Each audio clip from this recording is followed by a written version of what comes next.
All right, well, I'm Matt, and I'm the author of this fabulous book that you guys have a copy of in your hands. So appreciate you guys coming. And yeah, we're going to talk about my tech can do what. So the idea with this, and this will be a little quick, like 5 to 10 minute presentation, and I don't know about you, but I hear a lot of people talk about how, oh, technology is such a game changer, it's such a big deal in education, and it is, but then they just stop.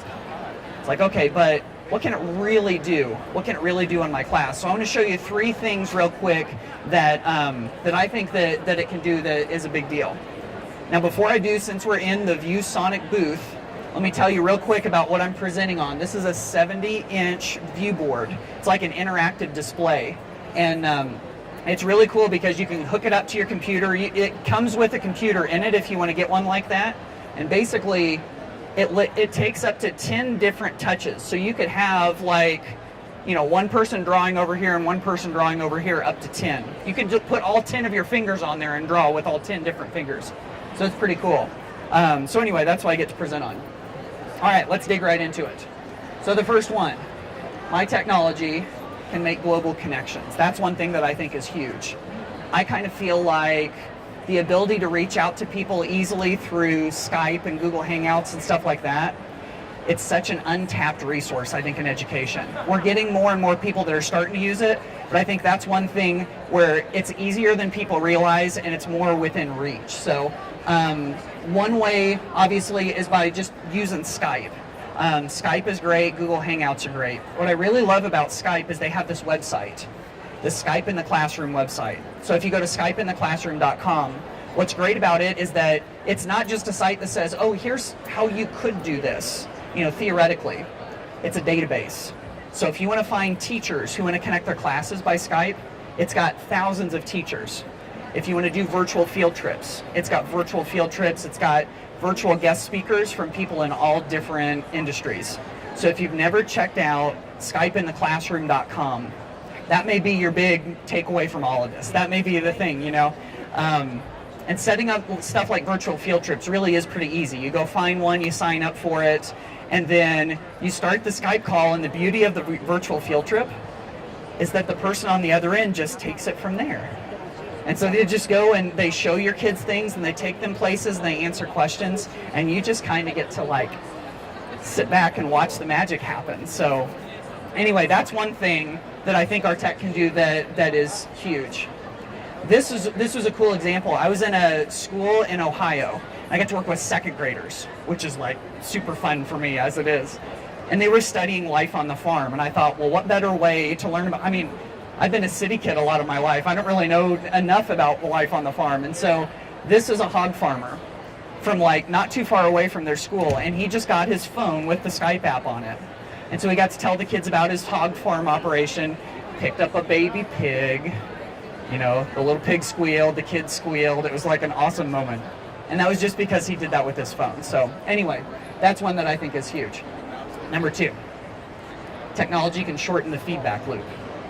And here's what I mean by that. If you think about traditional assignments and traditional homework, assign the homework, goes home with the kid, they do it at home, maybe. They bring it back the next day, they turn it in. And even if we're quick on getting that thing graded and back to them, by the time we give it back to them in the very next class, 48 hours from start to finish.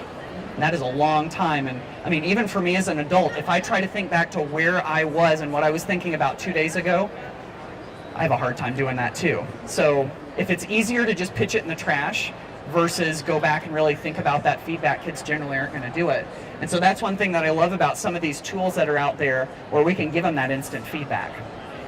And so this is Formative, Goformative.com. This is one of my favorite tools for being able to do that, because you create these digital assignments, and as soon as kids start working on it, this is what your teacher dashboard looks like, and you can watch them in real time while they're answering these questions.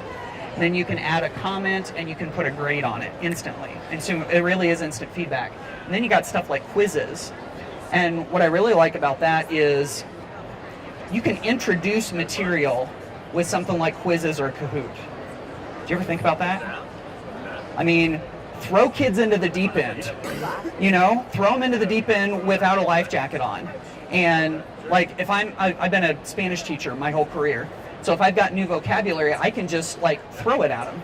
Say, okay, do your best to see if you can figure this out. And they play through the first game and they bomb. And they get maybe a quarter of the questions right because that's the law of averages, right? If you've got 4 options, you got a quarter of a chance. And then we do a little mini lesson and we do the quizzes again. And then they get better. And we do that a little bit at a time at the beginning of class, every day for a few days, boom, they got it.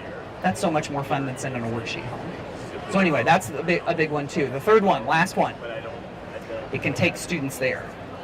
This is one of those things where it can provide that really neat in-person, like almost like you're there experience. And one of my favorite tools to do that is Google Maps. So you guys know about Google Maps Street View? The little yellow guy down in the bottom corner? Okay, let's see. I'm not sure if I can totally do this with the viewboard or not, but you got this little yellow guy here. Let's see if I can pick him up. There. Oh, here we go. So it drops you down on the street.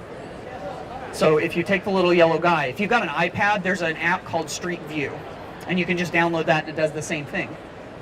And so you can scroll around, you can click and drive forward. So anyway, think about dropping kids in different places around the world with this. I mean, as long as the Google car has driven there at some point, you've got images like this. And then you pair it with something like Google Cardboard, where they can literally hold that viewer up to their eyes and look around, and it really does feel like they're there. And so this is all just out there for the taking. I feel like if you show kids a picture, or if you show them a place on the map, you better use this. If you've got a projector that you can put your computer up on the screen, just take them there. Or even better, let them do it on their own device. Think about the power of this for a second. If you have kids drop themselves down by like the Eiffel Tower, you say, okay, put yourself on the Eiffel Tower using Street View, go walk around Paris for 10 minutes. Think about the power in that. And it empowers kids to actually go check it out on their own. So anyway, that's another thing that I'm super excited about. Okay, let's see if I can do this right. There we go. Okay, so to wrap this up real quick, this is something that I have available on my site if you're interested in it, and it's different from this. It's called 101 Practical Ways to Ditch That Textbook. Because I'm always looking for ways to use technology, creativity, innovation, stuff like that in the classroom. So this is a free ebook with screenshots and links to articles that tell you what to do and everything. So if you're interested in getting that, you just go to ditchthattextbook.com/ebook. It'll send it right into your inbox. Any questions? All right, thank you all so much for hanging out. Thank you.